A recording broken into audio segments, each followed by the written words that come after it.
HSC 2026 batch. কি অবস্থা সবার? তোমাদের আজকের ক্লাস অর্থনীতি দ্বিতীয় পত্র তৃতীয় অধ্যায় ওয়ান শট এমসিকিউ আমরা শুরু করছি। জ্ঞান ও পুঁজি নির্ভর, উচ্চ প্রযুক্তি নির্ভর, পরিবেশ বান্ধব শিল্প কোনটি? শিল্প হচ্ছে কি হাইটেক শিল্প।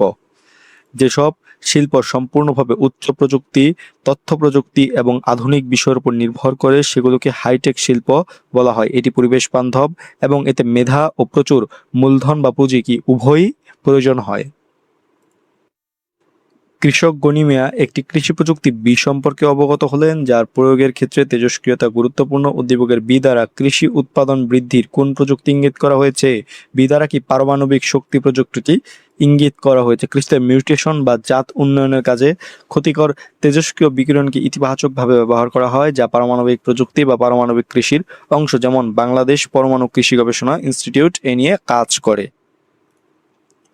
অস্ত্রশস্ত্র, পারমাণবিক শক্তি, সিকিউরিটি, প্রিন্টিং নিচের কোন ধরনের শিল্পের অন্তর্গত? এগুলো হচ্ছে কি সংরক্ষিত শিল্পের অন্তর্গত। জাতীয় নিরাপত্তা, স্পর্শকাতরতা এবং নিরাপত্তার স্বার্থে যেসব শিল্পে বেসরকারি বা ব্যক্তিগত বিনিয়োগের সুযোগ নেই, শুধু সরকার পরিচালনা করে, সেগুলোকে কি সংরক্ষিত শিল্প বলা হয়। পাট কোন ধরনের শিল্পের অন্তর্গত? পাট কি একটি বৃহৎ শিল্পের অন্তর্গত। পাট শিল্প স্থাপনে বিশাল অঙ্কের মূলধন, প্রচুর শ্রমিকের প্রয়োজন হয়। জাতীয় অর্থনীতিতেও এর অবদান বিশাল, তাই কি এটি একটি বিশাল শিল্প বা বৃহৎ শিল্প। নিচের কোনটি সংরক্ষিত শিল্প? সামরিক সরঞ্জাম কি সংরক্ষিত শিল্প? রাষ্ট্রীয় নিরাপত্তা নিশ্চিত করতে অস্ত্র বা সামরিক সরঞ্জাম নিয়ন্ত্রণ সম্পূর্ণ সরকারের হাতে রাখতে হয়, তাই কি এটি একটি সংরক্ষিত শিল্প। বাংলাদেশে কোন ধরনের শিল্পে আত্মকর্মসংস্থানের সুযোগ সৃষ্টি হয়? কোন শিল্পে? সেটা কি কুটির শিল্পে আত্মকর্মসংস্থানের সুযোগ সৃষ্টি হয়। কুটির শিল্প মূলত পরিবার ভিত্তিক এবং এর জন্য সামান্য পুঁজির প্রয়োজন হয়। সাধারণ মানুষ খুব সহজে নিজের বাড়িতেই স্বল্প খরচে এই শিল্পের মাধ্যমে নিজের আত্মকর্মসংস্থান তৈরি করতে পারে। মিস্টার ওয়াই 2 কোটি টাকা ব্যয়ে 50 জন শ্রমিক নিয়োগ করে একটি ম্যানুফ্যাকচারিং শিল্প প্রতিষ্ঠান প্রতিস্থাপন করলেন। মিস্টার ওয়াই এর শিল্প প্রতিষ্ঠানটি কোন ধরনের শিল্পের অন্তর্ভুক্ত? এটা কি ক্ষুদ্র শিল্পের অন্তর্ভুক্ত। জাতীয় শিল্প নীতি অনুসারে উৎপাদনমুখী শিল্পের ক্ষেত্রে নির্দিষ্ট পুঁজিসীমা ও শ্রমিকের সংখ্যা সাধারণত 31 থেকে 120 জন শ্রমিক বিবেচনা করলে এটি কি একটি ক্ষুদ্র শিল্প এর সংজ্ঞায় পড়ে। কনফিডেন্স সিমেন্ট কারখানাটি হলো এটি একটি প্ল্যান্ট। এটি একটি প্ল্যান্ট। কনফিডেন্স সিমেন্ট হলো একটি নির্দিষ্ট কারখানা বা প্ল্যান্ট। পুরো সিমেন্ট ক্ষেত্রটি হলো শিল্প, আর কোম্পানি হলো ফার্ম, আর নির্দিষ্ট কারখানাটি হচ্ছে কি প্ল্যান্ট। বর্তমানে বাংলাদেশে কোন শিল্পটি সম্ভাবনাময় শিল্প হিসেবে বিবেচিত হচ্ছে? ঔষধ শিল্পটা কি সম্ভাবনাময় শিল্প হিসেবে ব্যবহৃত বা বিবেচিত হচ্ছে। বাংলাদেশের বর্তমানে দেশীয় চাহিদা মিটিয়ে বিশ্ব বাজারে মানসম্মত যে ঔষধ রপ্তানি করছে বাংলাদেশ এবং বিশ্ব নজরে দ্রুতই বড় হচ্ছে, তাই এটি কি একটি অত্যন্ত সম্ভাবনাময় শিল্প বাংলাদেশের জন্য। নিচের কোনটি বৃহৎ শিল্পের অন্তর্ভুক্ত? ঔষধ শিল্পটাও একটা বৃহৎ শিল্প। ঔষধ শিল্পে বিপুল পরিমাণ স্থায়ী মূলধন, জটিল যন্ত্রপাতি ও বিশাল অবকাঠামো লাগে, যে একটি বৃহৎ শিল্প এর মূল বৈশিষ্ট্য। কোন শিল্পটি স্পর্শকাতর সংবেদনশীল হিসেবে বিবেচিত হয়? সংরক্ষিত শিল্প স্পর্শকাতর ও সংবেদনশীল হিসেবে ব্যবহৃত হয়, কারণ যেসব শিল্পে সামান্য অবহেলা বা অসাধু ব্যবহার দেশের বড় ধরনের নিরাপত্তা বিঘ্নিত করতে পারে, যেমন অস্ত্র বা টাকা ছাপানো, সেগুলোকে স্পর্শকাতর বা সংবেদনশীল বা সংরক্ষিত শিল্প বলা হয়। সিকিউরিটি, প্রিন্টিং ও টাকশাল কোন শিল্পের অন্তর্গত?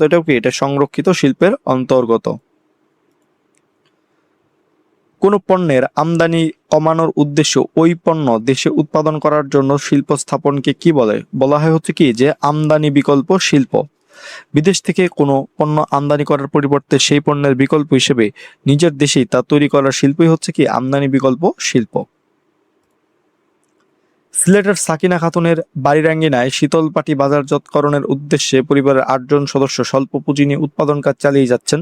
সাকিনা খাতুনের উৎপাদন কোন শিল্পের অন্তর্গত? এটি হচ্ছে কুটির শিল্পের অন্তর্গত। সর্বশেষ শিল্পনীতি কত সালে গ্রহণ করা হয়? 2022 সালে শিল্পনীতি গ্রহণ করা হয়। বাংলাদেশের সর্বশেষ জাতীয় শিল্পনীতি 2022 পাস ও গ্রহণ করা হয়।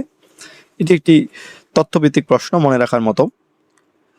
শিল্পনীতি 2016 অনুসারে বাংলাদেশের শিল্পসমূহকে কয় ভাগে ভাগ করা হয়? 12টি ভাগে ভাগ করা হয়। শিল্পনীতি 2016 অনুযায়ী শিল্প খাতকে কাঠামোগত ও কার্য যে ভিত্তিক আছে সেটার ভিত্তিতে 12টি শ্রেণীতে বা ভাগে শ্রেণীবদ্ধ করা হয়েছে। পোশাক শিল্পের দ্রুত বিকাশের জন্য কোনটি পরিত্যাগ করা উচিত? যেটি পরিত্যাগ করা উচিত সেটা হচ্ছে তৈরি পোশাক আমদানি করা। দেশীয় পোশাক শিল্পের প্রসারের জন্য বিদেশ থেকে তৈরি পোশাক আনা বন্ধ করা বা নিরুৎসাহিত করতে হবে, যাতে দেশীয় শিল্প প্রতিযোগিতায় বজায় রাখতে পারে। চা গবেষণা কেন্দ্র কোন জেলায় অবস্থিত? মৌলভীবাজার জেলায় অবস্থিত চা গবেষণা কেন্দ্র। বাংলাদেশ চা গবেষণা ইনস্টিটিউট মৌলভীবাজার জেলার শ্রীমঙ্গলে অবস্থিত। শ্রীমঙ্গলকে বাংলাদেশের চায়ের রাজধানী বলা হয়। বাংলাদেশের পোশাক শিল্পের অন্যতম প্রধান সমস্যা নিচের কোনটি? নিচের যেটা সমস্যা সেটা হচ্ছে আন্তর্জাতিক প্রতিযোগিতা।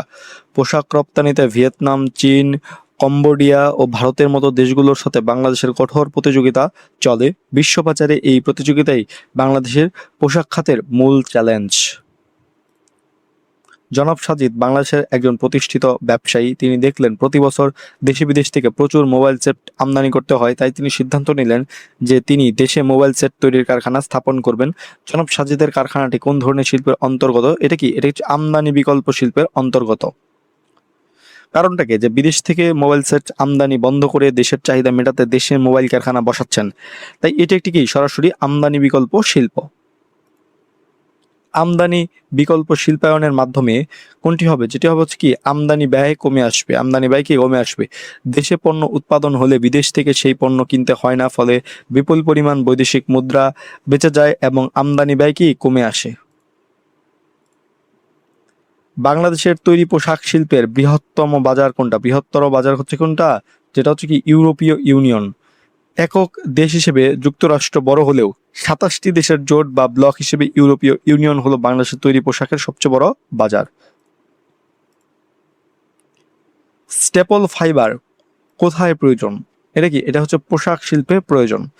স্টেপল ফাইবার হলো কৃত্রিম বা প্রাকৃতিক সুতা তৈরির আঁশ, যা পোশাক শিল্পের কাপড় ও সুতা তৈরিতে ব্যবহৃত একটি মূল উপাদান। বর্তমানে বাংলাদেশের সবচেয়ে বেশি বৈদেশিক মুদ্রা অর্জনকারী রপ্তানি পণ্য কোনটি? রপ্তানি পণ্য নিচের কোনটা? সেটা হচ্ছে তৈরি পোশাক। তৈরি পোশাক রপ্তানি করে বাংলাদেশ সবচেয়ে বেশি বৈদেশিক মুদ্রা অর্জন করে।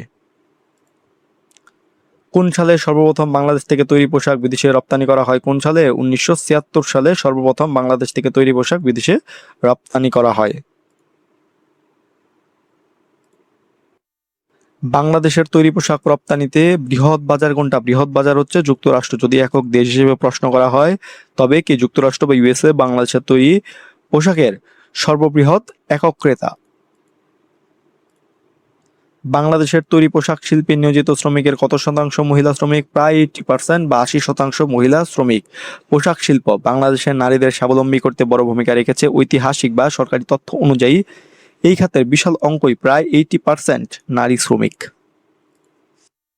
বাংলাদেশের কোন পাহাড়ি অঞ্চলে চা চাষ অধিক করা হয়? যে পাহাড়ি অঞ্চলে অধিক বৃষ্টিপাত হয়। চা গাছের শিকড়ে পানি জমা থাকলে গাছ পচে যায়, তাই পাহাড়ি ঢালু জমি দরকার হয়। কিন্তু চা গাছের বৃদ্ধির জন্য অধিক বৃষ্টিপাত প্রয়োজন, যা পাহাড়ি এলাকায় বেশি হয়। তাই উত্তরটি অধিক বৃষ্টিপাত। কোনটি চা শিল্পের প্রধান সমস্যা? চা শিল্পের প্রধান সমস্যা হচ্ছে অনিয়মিত বৃষ্টিপাত। সঠিক সময়ে কুড়ি গজানোর জন্য নির্দিষ্ট পরিমাণ বৃষ্টিপাত প্রয়োজন হয়। অনাবৃষ্টি বা অসময়ে অনিয়মিত বৃষ্টিপাত হলে চায়ের ফলনে মারাত্মক বিঘ্ন ঘটে। ম্যানুফ্যাকচারিং শিল্প কোনটি? এটি হচ্ছে যে ক্ষুদ্রায়ন বা মাঝারি শিল্প। ম্যানুফ্যাকচারিং মানে প্রক্রিয়াজাতকরণের মাধ্যমে নতুন পণ্য তৈরি করা। ক্ষুদ্র ও মাঝারি শিল্পগুলোতে কাঁচামাল রূপান্তর করে পণ্য তৈরি করা হয়। কোনটি প্রাথমিক পণ্য? তুলা হচ্ছে একটি প্রাথমিক পণ্য। প্রকৃতি থেকে সরাসরি যা পাওয়া যায় বা প্রক্রিয়াজাত করা হয়নি তাই প্রাথমিক পণ্য। তুলা সরাসরি প্রকৃতি বা কৃষি থেকে পাওয়া যায়, যা থেকে তারপর সুতা বা কাপড় বানানো হতে পারে, তাই এটি তুলা। তো এটি একটি প্রাথমিক পণ্য। বাংলাদেশের প্রচলিত রপ্তানি পণ্য কোনটি? প্রচলিত রপ্তানি পণ্য হচ্ছে পাট শিল্প। যেসব পণ্য ঐতিহ্যগতভাবে বহু বছর ধরে বাংলাদেশ বিশ্ববাজারে রপ্তানি করে আসছে, যেমন পাট ও পাটজাত পণ্য, সেগুলোকে প্রচলিত রপ্তানি পণ্য বা ট্রেডিশনাল এক্সপোর্ট গুডস বলা হয়। বাঁশের তৈরি ঝুড়ি কোন শিল্পের পণ্য? কোন শিল্পের? এটি কি একটি কুটির শিল্পের পণ্য। বেত, বাঁশ ও হস্তশিল্পের কাজগুলো সামান্য মূলধনে হাতে বা সাধারণ হাতিয়ার দিয়ে ঘরে বসেই করা যায়, তাই এগুলো কি কুটির শিল্প। তো এই ছিল অর্থনীতি দ্বিতীয় পত্র তৃতীয় অধ্যায় ওয়ান শট এমসিকিউ ক্লাসটি। তোমাদের সকলের জন্য শুভকামনা রইল। ধন্যবাদ সকলকে।